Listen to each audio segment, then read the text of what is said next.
Welcome to Tanakh Talk. I'm your host, William Hall, broadcasting live from Kingsland, Texas, USA. Another episode of Controversial Issues with Rabbi Chaim Coffman, the most controversial rabbi that I know. But guess what? In HD for him today, just about. Rabbi, this is the best I've seen you literally digitally in a long time. This is good. You got a camera that's 20. Listen, Hey. it took me 8 years to get onto Facebook. So Yeah. It took me 8 years to get onto Facebook to get a snowball and the camera I've had. I had to dust it off a little bit, but it's probably about 20 years old. No, it's not that old.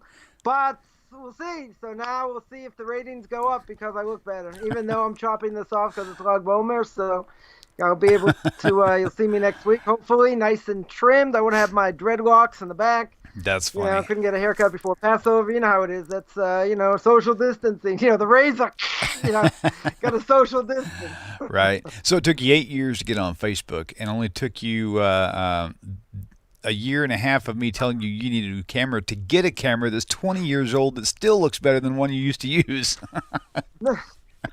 No, the camera's not 20 years old. The camera's within, probably within 10 years or 6 years, 7 years, whatever it is. Tomato. I'm a little bit behind the times. Tomato. Come on now. It's kind of the way it goes. I've had this, this great microphone my wife bought it for me for a number of years. I never used it. So That's now funny. I guess that microphone does everyone's sound good. telling me I don't sound like I'm in a wind tunnel. So hopefully that's good. Yeah, you sound a lot better with that one for sure. No doubt about it. Cool deal. Well, so controversial issues, man. I tell you what, this is the one show we get to pull out all the. What am I trying to say? Pull out all the. There's a phrase I'm reaching for. I can't find it. Anyway, today. All the stops. Pull out all the stops. There we go. So today's topic is going to be: is it wrong to stand in front of or bow in front of or bow before a cross or any other thing? Even stones. I know there's a story where, yes. Thank you very much. It's great. It's been a great show. We'll see you next week. Tune in. The new name of the show is going to be Controversial Issues in a Minute or Less. Did you sum that up in 35 seconds? Yes, let's go. All right, Rabbi, so I'm going to pass this along to you. Okay, let's tell your story. Go ahead. Let's do this. This is all you. So is it wrong to do these things? I mean, the story with Jacob setting up the stones. It looks like he would kind of like knelt before them or something, and to knock. And then you've got the Midrash stories where it talks about, where the women of the time would actually would seduce the men into their rooms, and they would put their idols above their bed or their place where they lay down just to get them to commit the idolatry, whatever the case may be. And then, something else pops up in my head is as you go forward, and for me, it was like in Christianity, I find it very interesting that they use the tree, and it really seems and sounds a lot like it says in Jeremiah chapter 10, verses 1 through 3, but then I've heard it could be something more like a Asherah pole or something like that, like a totem pole. But either way, they put the Christmas tree up, and they put the presents below the tree, so where you literally have to kneel down to get whatever it is you want. So some people would say, well, I just won't do that anymore. I'll get my tree and put it up on a table. Well, it's still kind of the same thing. So I want to really just examine all of the aspects of this thing and just see. It's almost as silly as saying, back with the Israelites, as long as they, did their quota standing up instead of laying down, So it's really kind of a touchy subject. So that's kind of where we're at. So take it away. All right. The Torah says in Genesis chapter 20. Right, talks about bowing down to idols, the Torah prohibition, 10 commandments. Right, Torah says, chapter 20, verse 5, book of Exodus, do not prostrate yourself to them, nor worship them, for I am Hashem your God, a jealous God, visit the sin of the fathers upon the children, the third generation, blah, blah, blah, for my enemies good. I'm not going to go to the last part, but the first part of the verse tells us you're not allowed to bow down. Right, you're not allowed to worship. Right, now the question's going to be, what does that mean? Right, simply you tell me, okay, person bows down, right, we'll see bowing down to a cross or a tree. I don't necessarily understand the question by a tree. They didn't necessarily worship the tree, but if they had a cross or whatever, on the tree, right, it is brought down, just hit the easier question first. It is brought down that the cross itself, if someone wore it, it's not worshipped. right? Seems like it wasn't worshipped. If there are people that worship it, that would be forbidden, right? 100% that would be forbidden. But someone will wear a cross around their neck, God forbid, whatever, non-Jew wears it, it's okay for you to be by it. You can even, bend down to tie your shoes or whatever, even to the person standing there, because nobody worshipped it that way, right? Something like that. There was also a question, just, as a side point before I get to the main thing, and is that there was a question a few hundred years ago about plates that say had a manger scene or a JC around it, or whatever, around the plate is a design. There was a whole question, you're allowed to eat from the plate because you got food on the plate, you're going to make a blessing. Seemingly, you got this scene or whatever it is. So maybe you wouldn't be allowed to do it because you have this scene on the plate, right? So the rabbis tell us, no, not a problem because they didn't worship it. Something that's worshipped in a way that is forbidden, right? That's what we're going to speak about. That is going to be a Torah prohibition. In this case, bowing down is just one aspect, right? There are other types of idol worship, right? Bowing down is one of them. What about bringing an offering, sacrifice, right? A sacrifice to the idol, right? Short little fat guy, you got Buddha there. you bring an idol to him. Says, here, fat, so here, right? I'm gonna bring this. I'm gonna bring the steak, right? I'm gonna bring this cow, whatever it is. Use it as a sacrifice, right? That you're not allowed to do, right? A wine libation, incense, right? These are forms of idolatry. What's the punishment? Is death by stoning, right? Because the Torah here tells me you're not allowed to do this. Again, it's only by bowing, but there are other aspects of it as well. Because God's a jealous God. You're gonna say, what does God care? Someone's gonna bow down to a short little fat guy, someone hanging on a cross. There was idol worship where they used to throw stones at the idol. That was the way to worship. There was the idol the Torah talks about, Baal Peor. They used to defecate in front of it. So if the idea was that was what they did. In other words, that's how they worshipped the idol, right? If they worshiped the idol in that way, and let's say a person, the Talmud talks of Baal Peor, right, defecating in front of the idol, right? One of the rabbis, took this defecation, smeared it all over the idol, like to make fun of the idol, which 100% is permissible, right? It's certainly not a prohibition. And the idolaters said, wow, we never knew, you can worship it in that way. So they all started worshiping that way, and that was a prohibition, because even though he was doing it to make fun, right, which again is permissible, they thought it was such a great way, they started worshiping that way, right? So if the non-Jews worship, that idol or whatever it is, they worship it in a certain way, and you do something in that same way, but it doesn't matter what your intention is. Your intention, 100%, you can say in your mind, you can say it out loud. I'm not bowing to this idol. I'm not doing this thing to the idol, whatever it is. Doesn't matter. Whatever you say, whatever's in your heart, 100% irrelevant. Because once you bow down, if that's the way to serve it, that's the Torah prohibitions. Death by stoning. Now let's make it real graphic. The Talmud tells the story.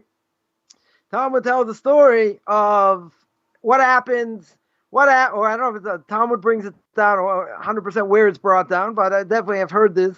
That what happens if, let's say, you dropped coins, or you dropped a $50 bill, a $100 bill in front of an idol, right? Now, what happens? You want to go pick it up. Well, how are you going to pick up the bill, right? You're going to have to bend down. So your intention is, I want to get the money. I'm not interested in the short little fat guy. I'm gonna do whatever it takes to get this bill before it goes away. So what are you gonna do? You're gonna crouch down and you're gonna get it. But there's a problem. That's a Torah prohibition. Why? Because that's the way they serve the idol, right? If that's the way they serve the idol, so you can say, what, about $50, $100? What do I do? Right? So what you can do, the advice to get out of the problem to save your money is, if you crouch down, do it to your back to the idol. That's not how they serve the idol, right? Certainly they're not They're not going to bow down for the backside. That's kind of a, it'd be kind of a disgrace, to their idol. So therefore, you bend down, in the opposite way. You pick up the money, right? Everything's good, right? So therefore, the prohibition, right, is unbelievably severe if you do it in the way that the idol was worshipped. Now, it doesn't matter what your intention is. If your intention is, I'm not serving the idol, I'm making fun of it, right? But if that's the way they serve it, how do they serve this Markulis? There's another idol called Markulis. Mar means Mr. They made fun of it. That's why they called it Markulis, like this Mr. Shorto, whatever. And how they serve it? They stoned it, right? They threw rocks at it, right? So yeah, they had people, whacking this thing and throwing this big bowl.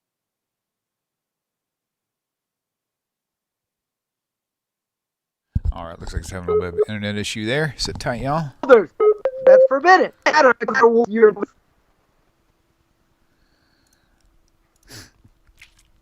it looks like you're going through some internet issues there. Rabbi, you still there? I'm here. Can you hear me? I can. He actually had a freeze there for a minute. I just want to make sure that we were going to stay connected. It looks like we're back, so go for it.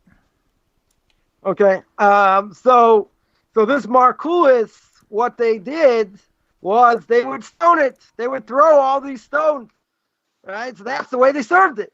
Now, if that's the way they served it, that is going to be forbidden. So in this case, if you bow down to it, you slaughter it, you burn incense, wine libations, right? That's why if a non-Jew touches a Jew's wine, if the wine is not cooked or pasteurized, right? The issue is going to be you're not allowed to drink it unless you boil it. Right. Again, what's the problem? The problem is they may use it for a wine libation, but it's an unbelievable stringency because, today most people are not doing that.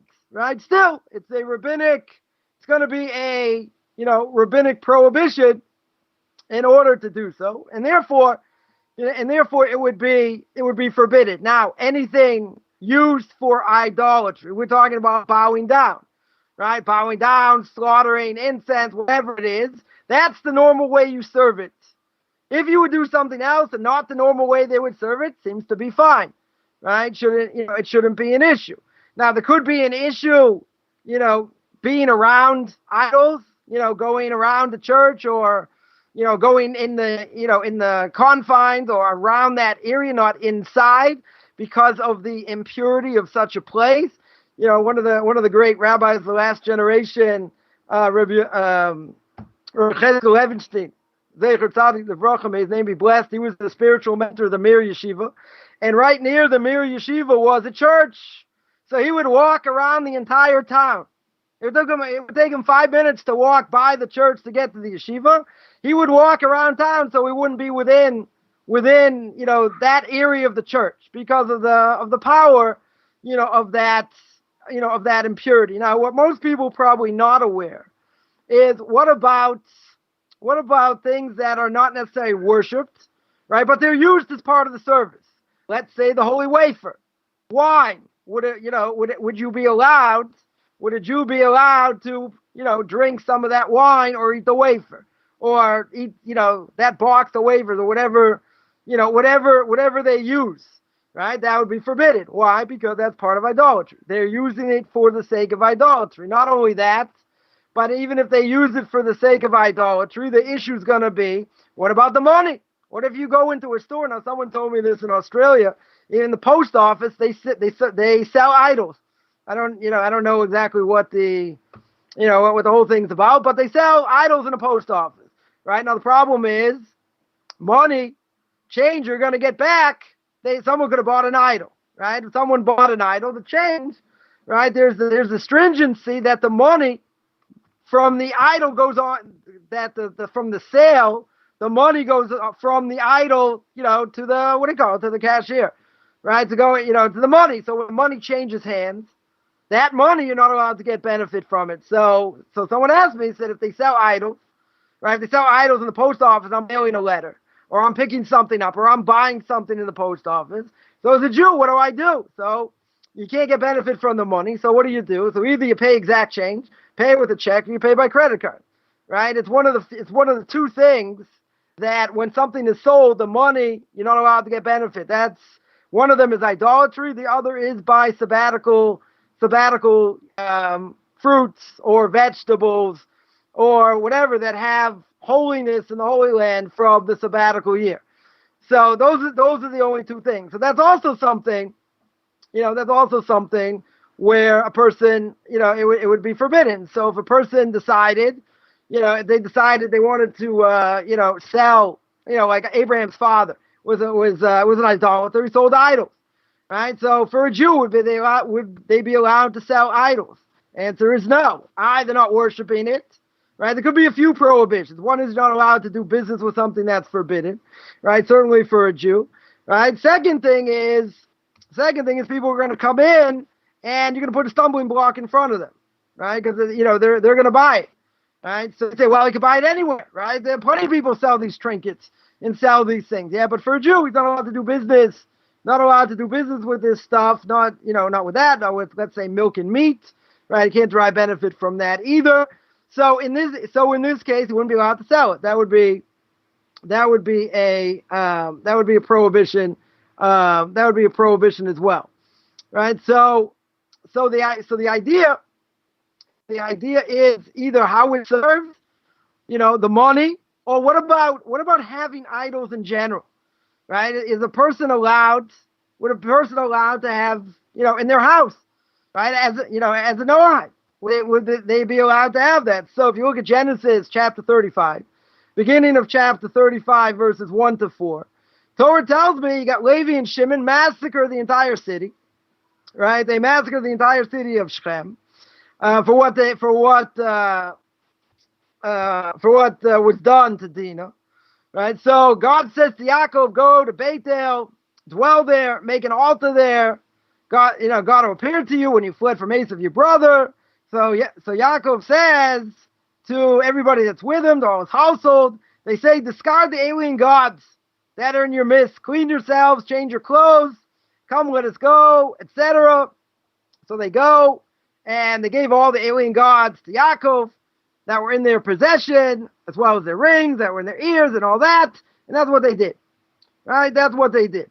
Now, over here, first of all, the whole question that, the sons of Yaakov, were they Jews or were they Noahides, right? That's the whole question throughout the book of Genesis, right? In either case, it's forbidden to possess idols in the houses. Now, what's the novelty, right? What's the novelty over here? The novelty is, but they're not worshiping them.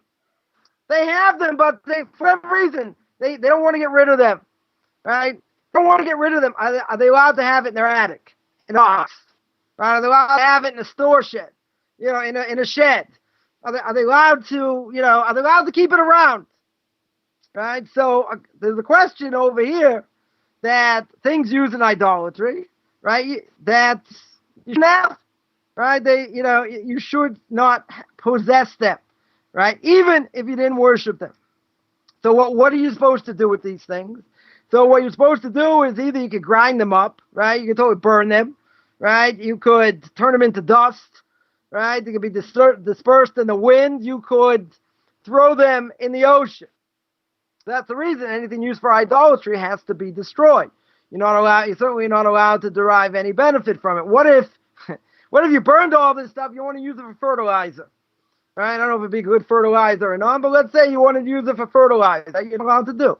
Right? You're not allowed to derive benefit from in any way, and so you can't leave it around. Right? Idolatry in general is, certainly for a Jew or a non-Jew, right? Now, it's interesting, pick on non-Jews here for a second, that certainly the Torah tells me many times you're not allowed to worship idols. God states clear, right? I'm a jealous God. I don't want you to worship these other things that have no power. It says it many, many times. It's the most severe punishment, right? Death by stoning. What about non-Jews, right? If non-Jews know, or if you don't know, you find out now, that to be a Noahide, right, one of the Noahide laws is idolatry. You are 100% not allowed to worship idols. Now, normally we say that the Noahide laws apply to there are things that are universal according to the Torah.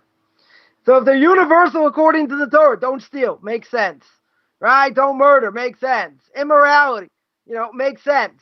Don't eat a limb from a live animal. Some will say, well, it makes sense, doesn't make sense. Whatever. What about idolatry? Right? Idolatry is a big one. For non-Jews, and most non-Jews wouldn't think. Wouldn't think what's the big deal? So Torah tells me God's a jealous God, doesn't want any of these other gods, right? He's the real deal. All these other things don't have power.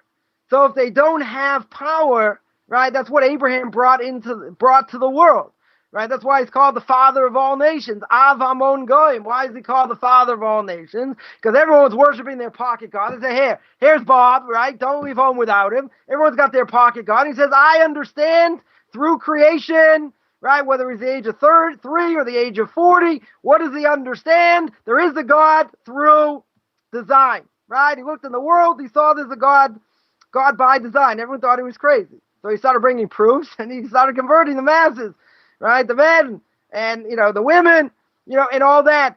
So he's the one that brought absolute monotheism to the world, right? He brought this morality, this absolute morality to the world, right? It came through Avram, it goes to Yitzchak, goes to Yaakov, right? Goes to the rest of the Jewish people, right? So seeing that, and understanding that, obviously, it's the first of the 13 principles of faith of Maimonides, right? That God is absolute. He's unique in the world. There's nobody like him. He's got no needs. He doesn't need anything. The world he created for the sake of man, because he, obviously has no needs. So therefore, it had to be for us, and he wants us to enjoy it the way the Torah tells us. Very good. So therefore, this is a major tenet.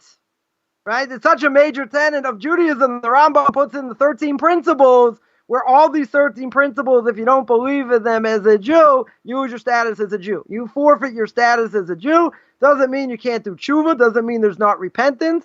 But you can certainly, come back. But that's how severe it is. So for the rest of the world, imagine if the rest of the world, all the non-Jews, believed in one God. Right? Forget the Muslims. They're out. Even though they do believe in one God.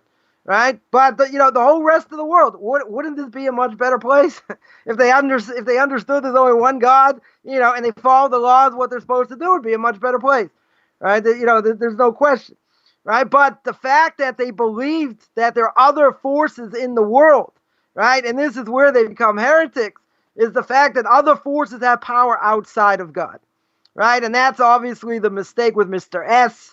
Right, fallen angel, we've spoken about that. No such thing, right? God is the one directing traffic through all the spiritual forces and how he uses them, right? And all that. Good. So idolatry in general, certainly for a Jew, right? You're not allowed to bow down, you're not allowed to get benefit, you're not allowed to do any of these things, right? Now, what about a non-Jew? Non-Jew, same thing, right? Bowing down for a non-Jew is going to be forbidden. So if you're going to tell me by the tree, right? If you're going to tell me by the tree, what happens is that they're on the floor on their knees, picking up presents. Now you'd have to tell me that if there's a cross in the tree, right? If they put a cross or whatever in the tree, that cross is worshipped. If that cross would be worshipped, then I agree. Then that would be an issue. Right, but it seems according to rabbinic literature, they didn't worship it. Right, certainly the cross people wear is not worshipped. Right, that's pretty clear. Right, the only question is, let's say in a church they got they have a big cross, or in other places, and people bow down to it. So it could be, right? It could be in that sense that that would be considered idolatry. Right, there was a story of a great rabbi who was in was in the hospital. It was a Catholic hospital, and they had, every room had, JC hanging there. So he would get away with this. I would get slapped upside the head. So he put a blanket, right? He put a blanket or a sheet or a bed sheet or whatever, on it. So, at least it would be covered in his room. So people came in, they said, what's going on? Why is this sheet over there? He said, I'm embarrassed. I'm not really wearing any clothes. I just have my I just have this, the small amount of clothing on. It's embarrassing for your God to be, to see me dressed this way. So we covered him up. He got away with it, right? I guess probably most people wouldn't have got away with that, but in any case, if those things are worshipped, yeah, you got a major, you got a major problem. Even if you don't worship it, right? If you don't worship it, are you allowed to be? Are you allowed to be in the same room? There was my Rebbe told the story. He was on a boat. He was on a boat, I think, coming to Israel many years ago. And I think it's where he's going here or he's going somewhere else. Wherever he's going, someone asked him. He said, if you wanted to pray, there's a room downstairs. So he's like, great. Goes downstairs. He's got all the idols there, candles lit, everything. I was like, no. It's like, all right, I'll pray upstairs. It's fine. Right, so certainly a person not allowed to pray around these things, right? That it's certainly, even if you tell me it's not forbidden, I don't think you'd want these things looking at you while you're praying to one God. You got to say, what does God really care? But at the end of the day, even if you're not, bowing down to it, right? It's still, it's considered like a disgusting thing. You don't want in your presence while you are praying. Now, idolatry in general. There is a so what other thing you mentioned, right? Was about women enticing men to bow down to the idol, right? To be with them. So that happened in the desert, right? That happened by the story of Bilam, because Bilam himself tried to curse the Jewish people a whole bunch of times and he failed, right? So in the end, how did he get the people to sin? So he got the women of Midian, right, to dress up and all that, and before they would sin, they made them bow down to an idol, right? So that's brought down about that, and 24,000 people were killed, because of that. Now, obviously, why is that forbidden? So we said, bowing down to it, that's the way you serve it. Doesn't matter what you say, and it doesn't matter what's in your mind. You can say it 100 times in 20 different languages. I am not serving this God, and you make fun of it and you say all these things, and you end up on your knees for whatever reason. That's forbidden, right? That is 100% forbidden because that is the way it's served, right? So to get to your question, yeah. So that's going to be 100% forbidden. And you see, 24,000 people died. A pretty severe, a pretty severe thing. And just as a side point. Anytime the Jewish people are lured into immorality, punishment is absolutely severe. Right? One of the things that they were punished for, potentially for death, in the story of the book of Esther, that they got too much enjoyment, at the meal, right? At the meal of Achashverosh. So you say, well, they had no choice; they had to be there. They had kosher food, even. Right? So, all the leftists say, see, not a problem. They're allowed to be there. There's no issue. It's like going to a ball game. You're right. There wasn't an issue. So why was it declared they should die? Right? Why was it declared they should die? What's the big deal? They had no choice. They're under onus. Right? So the rabbis tell us, no, they got too much enjoyment. What happens? Not everyone was dressed the way they should be. Right? Immoral thoughts, this, that. Even though they're supposed to be there, right? That's it. Gonna wipe them out, but at the end of the day, they got saved by Mordechai and Esther. But in the case of what happened to Bilam, 24,000 people died, right? So to entice the Jewish people, and to get God's ire and God's anger is licentiousness, right? And it's interesting right now, as the restrictions are being, lessened. All the places, or a lot of places of immorality, have been totally shut down. Couldn't go anywhere, right? Not the sporting events, not the stadiums, not the malls, not all these things. All when it comes to immodesty and other things, all the places were 100% shut down. Right now, everything is going to start to reopen, sooner or later, right? Certainly here in Israel, things have, almost everything started to be reopened. Not schools yet, but whatever, so that's one thing, right? That's one idea. Now, what about the idea live and let live, right? Talking about moral relativism. What's the idea over here by idolatry? Why do I bring this in? Because idolatry, there's a mitzvah to deride it. Say, aye, but you're speaking Lashon Hara. How are you allowed to make fun of something for no reason? Idolatry is different, right? Why is idolatry different? Why are you allowed to call it names? Why are you allowed to make fun of it? Why are you allowed to call Buddha the short little fat guy? You call him fatso, you make fun of him because you show he's got no power, right? We're showing that idols and these things that are worshipped, for whatever reason, people give it power. They think it has power, whatever the case is, right? It's an affront to God, right? So that's why the punishment's so severe. But how do we downplay it? We make fun of it, right? We call it names. We say all kinds of things. You're allowed to do that, right? That is not an issue. It's not about live and let live, and all that. It's certainly a mitzvah to deride it anytime, any place. Now, I wouldn't necessarily get in fights with people to do it, right? But in general, you're allowed to make fun of it, because you're showing 100%, that it has no power, right? The interesting story, it was a story about Rabbi Mizrahi tells a story. Somebody had a whole conversation with for a long time, trying to convince him that the Torah is true, and back and forth and back and forth. Finally, he says, okay. He says, I got one last thing to say. He says, you don't believe in this book. You don't think it's true. You have doubts. He says, repeat after me. He says, okay.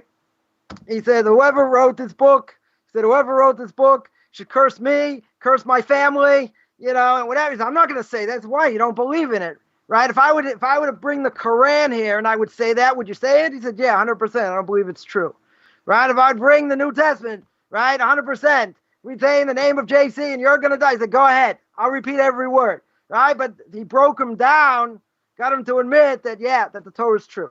Right? That the Torah is true. He wasn't willing to do it. Right? So, yeah.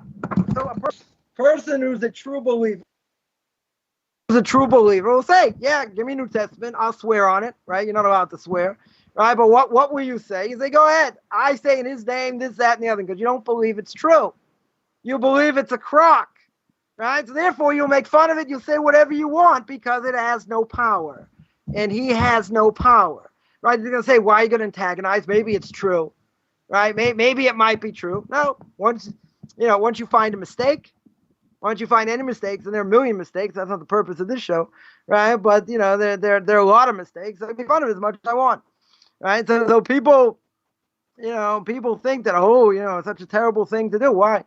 Right? Why is that a terrible thing if it has no power? Right? I'm going to make fun of the wind. Go ahead, wind, do something. Blow my house down. It's got no power. Right? It's got no power in and of itself. Right? If God wants the wind to whirl up something and blow my house down, he can do that. But in and of itself, it can only do what it's programmed to do. These things aren't programmed to do anything. Right? It's a famous story with Abraham and his father.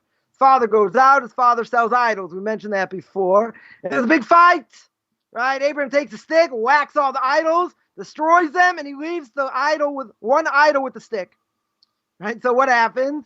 So Terah comes back, and he says, hey, so what happened? What happened to all the idols? He said, Dad, you understand, there was a big fight, and they were killing each other, and this idol won, and he was the last survivor. So Terah says, Abe, these things have no power. They can't do anything. So Avram says to his father, he says, if they have no power, why do you worship them and why do you sell them? So his father didn't think that was such a nice comment. Took him to King Nimrod, threw him into a fiery furnace. He had a whole discussion with Nimrod, flattened him like a pancake. Nimrod wasn't happy, threw him in a fiery furnace. And, we know the story that, he came out unscathed. So over here, back to our story, so we got a little bit sidetracked, right? How could it be that they had alien gods, right? And by the children of Yaakov, right? Seemingly not allowed to have gods, right? Not allowed to have them in their house, right? So, I get this question a lot. Non-Jews say, do I have to get rid of these things? Yes, you're not allowed to have it in your house, right? Torah tells me clear, right? You're not allowed to bring it into your house. If it's in your house already, well, you might say, well, just leave it there. No, you got to get rid of it. It's not something you're allowed to have. So it comes on the Ramban. Nachmanides over here says, that they didn't take the idols from Shechem until they were nullified. All right, once again, sit tight just for a second. Another freeze up. All right, you're back. Go ahead. Okay, sorry. So what happens? What happens if the idol is nullified? What happens if the people who worship the idol, they don't give it power anymore? Right? Am I allowed to use that idol? Right? So accordingly, if the non-Jew nullifies it, then it's considered nullified. Right? Then I can do whatever I want with this thing. A Jew is never allowed to nullify an idol. Right? It's another interesting thing. What if I take an idol, I punch it in the face, I destroy it? It's got no power. Right? And you put a hex on it or whatever, and you say, that's it, it's nullified. No one's going to worship it. Doesn't matter. Right? The non-Jew who serves it has to nullify it. There was an interesting question, I think, by the Aztecs or the Mayans. I forget one of them, that they left over a lot of things, that there was a whole question if the things that they left over, were they worshipped or not. Right? In other words, if a piece of pottery or whatever, whatever these trinkets, these things may be, right? Regardless, the question is, am I allowed to use it? Am I allowed to keep it? Because I don't know what happened. They sort of disappeared. They got wiped off. They got wiped off the face of the map. So you don't know if they nullified these gods or not. So if you don't know they nullified it, so I have a doubt. Right? I have a doubt over here whether they were used for idolatry. If I have a doubt, we're stringent because it would be a Torah prohibition, a tremendously severe prohibition. So comes along Nachmanides. Nachmanides says they didn't take the idols until they were nullified. Right? In other words, the non-Jews nullified it. They gave it no meaning whatsoever. So then you're allowed to have it. Right? There is a general question. Right? There is a general question. Even if they nullified it, is something, would it be something you want to keep? Right? That's a different issue. You certainly probably wouldn't use it for a mitzvah, for some mitzvah or something. Let's say there was a lulav that was worshipped. I don't know. They used the lulav and worshipped it or whatever, and then whatever they worshipped is nullified. Right? So therefore, the lulav is okay. Right? The lulav now, retroactively is not a forbidden lulav technically. So the question would be, can I use it on Sukkot? If it's a kosher lulav, right? So probably better not to, right? Even if it's nullified, not something necessarily you want to use, for the sake of a mitzvah. But at the same time, I could say on the other hand, it's nullified. Once it's 100% nullified, out of mind, out of sight, I could use it, right? There shouldn't be it shouldn't be an issue, right? So that's the question there. So if it's nullified, in the case of Yaakov's kids, so why did he say take them out? Let him keep it, right? 100% it's nullified. Just be allowed to keep it. So he wanted them to be in a higher level, wanted them to be pure so they could serve God, give sacrifices. So they got rid of their clothes, they exchanged their clothes, buried the idols, and that was enough. Meaning, in my language, out of mind, out of sight, right? No one's going to worship them. Now, we mentioned before, right? If they're not nullified, then that's going to be, right? That's definitely going to be an issue. And in this case, right? This case now, by idolatry, what's the difference?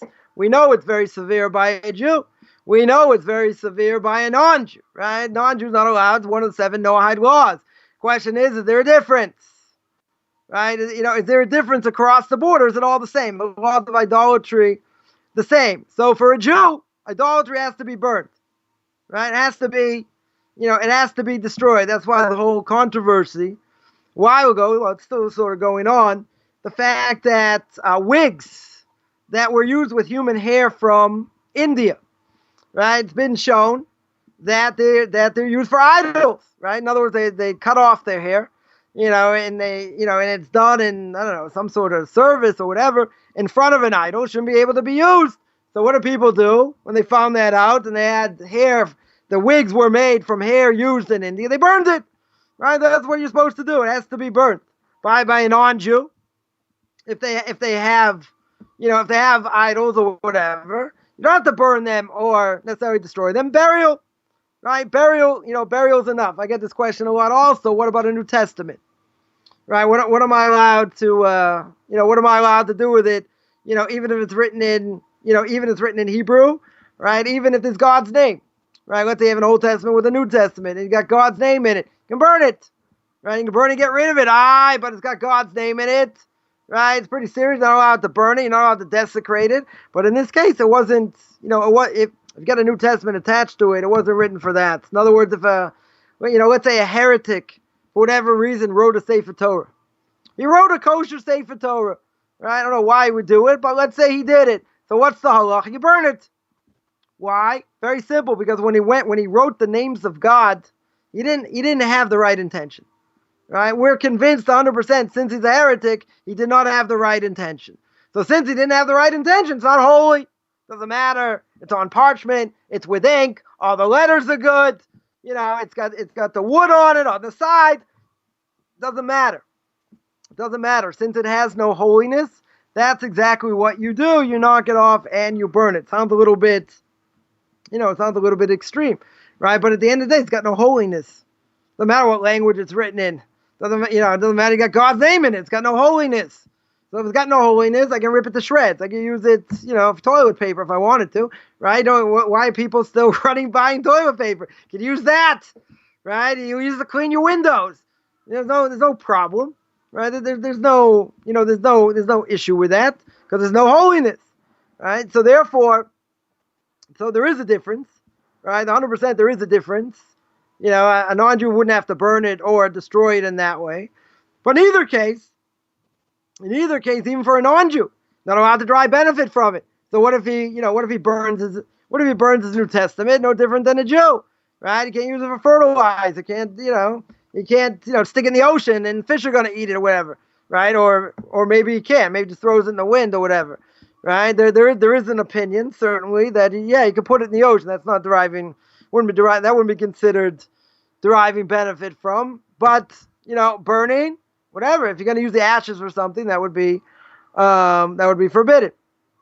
Another question comes up is what if someone is an idolater?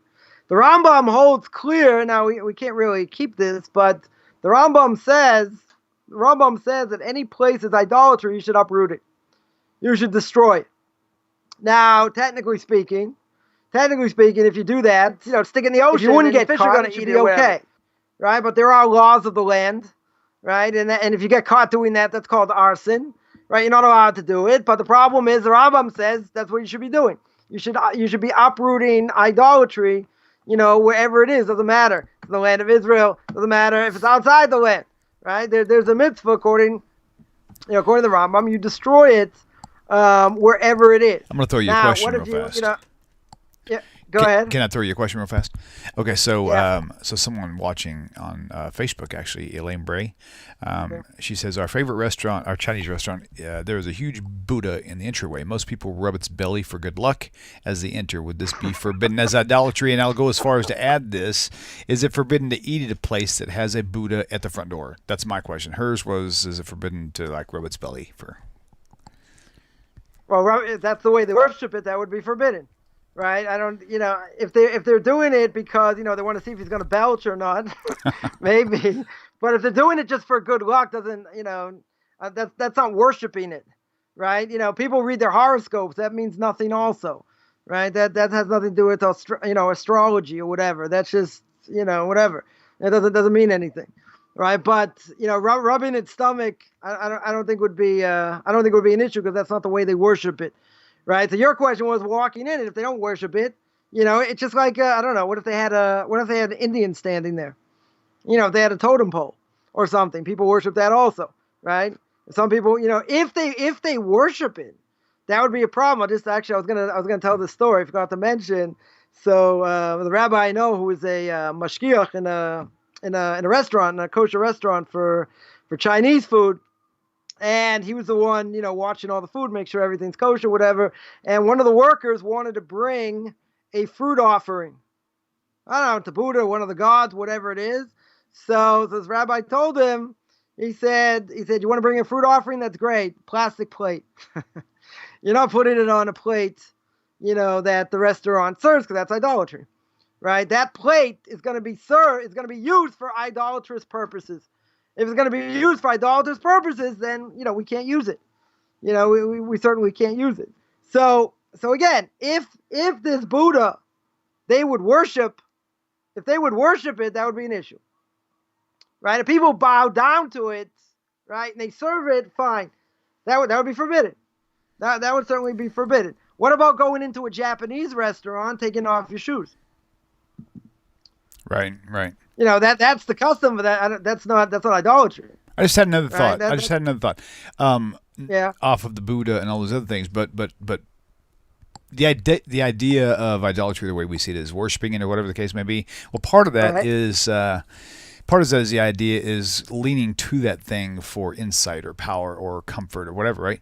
What about wishing wells? Is it forbidden for someone to put a quarter in a wishing well and make a wish? I know it sounds very elementary and very tedious, but that's the point, right? If you're doing there was a question. So as any good rabbi, I'll answer a question with another question, and that is if you look at by Eliezer.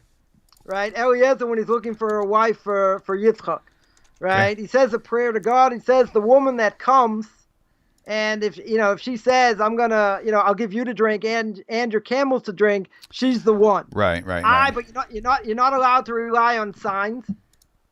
Right, you're not allowed. And if for instance, if you say, well, if I walk under a ladder, it's bad luck. Black cat runs in front of me. I look at a mirror and it breaks. 7 years, bad luck. All this, all this stuff. Right? These signs don't mean anything. Okay, but they will work sometimes. I mean, look at Gideon, right? The question was, what happened by Eliezer? So some of the commentaries answer that, he said his prayer to God, he wasn't relying on the sign. Right. That was just like an added bonus, but he wasn't 100% relying on the sign. If you give this thing more power than it has, right? In other words, you say, if this happens, I'm going to do this, right? If the stock market goes up, I'm going to do X, right? Or if it goes down, I'm going to do Y. You're giving the sign a power that it doesn't have. That's forbidden. So now you're wishing well. You're going to say, okay, if I throw this thing in, you're going to give me X. You're relying on something that has no power.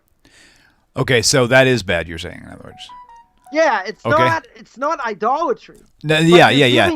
I agreed. I didn't. It's not idolatry per se. It's like a sign. It's I didn't necessarily mean it as idolatry. I meant it was something that's acceptable practice. It's no different than a sign. Like the Gemara gives an example. So rubbing Buddha's belly for good luck, that is okay. Is that a sign? It could be the same thing. Yeah, right. That's what it's kind of. Okay, gotcha. So maybe that would be forbidden. Like it's right. If I do this, then I'm gonna get this. Could be. Yeah. Okay. Yeah, cool. Makes sense. That should be forbidden. Okay. Cool. So Raymond Reef says instead of a wish, what if a prayer that you pray that the money is used for good measures, whatever group collects the money, that is, whatever. So. But again, we don't give credence no matter what we do to signs. Okay. Right. So even if it's, I want this money to go to a yeshiva to build for Torah, to do whatever, even for the most altruistic thing that's 100% permitted, right? We don't do that either. Right. Okay. We certainly don't want to do that either. Gotcha. Okay. Very good. Signs are, it is kind of ironic. That people are superstitious, right? Superstitious, is no way in Torah. There was a story Talmud says of a snake that went around, biting people, and the people died. So, one of the rabbis said, I'm not worried about it. There's a place where the snake was. Snake wraps itself around, bites him, and the snake dies, right? So everyone's like astounded. It says, what happened?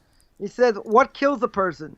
It's not the snake that kills the person's sins that kill the person, right? So that person obviously deserved to die. The snake was just the conduit to do it, right? So you're giving power to something that doesn't have power. If God wanted it to have that power, it will have that power, and if He doesn't, not. But if a person's going to say, well, if this piece of bread falls from my mouth, or this black cat walks in front of me, or whatever the case is, and you give it a certain power, or something like that, yeah, that's going to be forbidden. That's a forbidden, that's a forbidden sign. And I guarantee most people don't necessarily think about that and say, okay, so it's a superstition, whatever. But, does God run the world or he doesn't run the world? And does he want things to happen or he doesn't want things to happen? It has nothing to do with what I say, right? In other words, I could say something to forbid something on me, right? I could become a Nazarite. You can't do that today, but you could say, I'm going to forbid, person could say they're going to forbid wine, right, upon themselves. Not going to go to a cemetery. I'm sure people will be upset about that,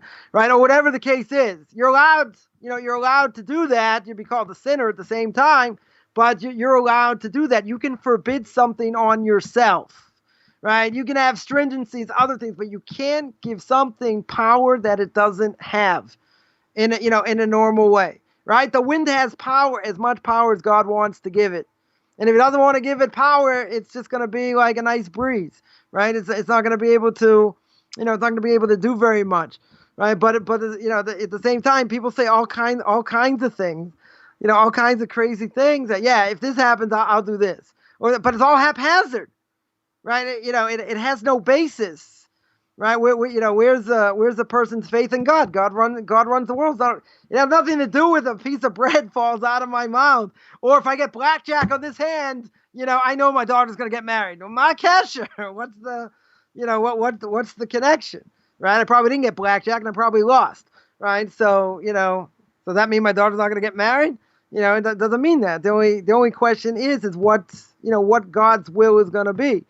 To rely on signs 100%, right? That's certainly forbidden. So someone will ask, what about 30%? What about 30%? Is that going to be an issue, right? So that's going to be the question, right? If I have a little bit of faith, right? If I have some faith or whatever in it, but 100%, yeah, that's 100% forbidden. Even if it's 30%, you're giving something power that you should never give, right? And and that's and again, that's, I think, more of a common thing than most people, than most people are aware. So again, it's interesting. I guess we're gonna have good. All this thing will have a hiccup, and it'd be like somebody flipped off the light switch for like 2 or 3 seconds, and then they flip it back on, and then all of a sudden we're connected again. So, anyway, well, cool deal. Well, we pretty much covered everything you wanted to anyway, right? For the most part. Pretty much, yeah, we're good. Okay. I mean, anyone have any other issues or any other questions? Let me look and see if there was a follow-up. Let me see. Let's see. I don't see any tags. Let me see if I can scan some of the longer sentences.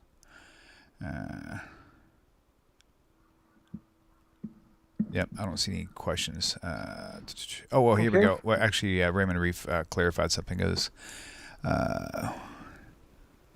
Actually, I've got to see what he meant by that. I saw a statement that he made, but I'm not sure what. Okay, let me go back. Here we go. Raymond says, the first statement, he says, instead of a wish, what if prayer, that if you pray, the money is used for good measure, blah, blah, blah. But then he goes down and says, AKA Goodwill CEO makes millions, while other organizations either make millions or a small salary. Now, I'm not sure if those two are connected. He might have actually replied to something else you said, so I'm not really sure what he meant by that. So, I don't think it's going to matter in either way, whatever it is, even, this organization, that organization, this should happen, that should happen. Everything's in God's hands. Well, if he wants it, if he wants it to be good, it'll be good. If he doesn't want it to be good, it won't be good. It's not going to, if you're in the middle of prayer and it's a serious prayer, it's it's one thing, but certainly not at a wishing well. That'd be something different.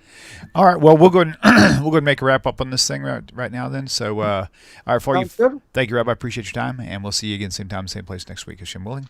Okay. And for all you viewers out there, thank you so much for tuning in. Be sure to subscribe to the YouTube channel. Turn on notifications. If you don't turn on the notifications bell, you won't get alerted whenever we actually go live. And so there are about 8 to 10 shows a week with different rabbis and different teachers. So if you're interested.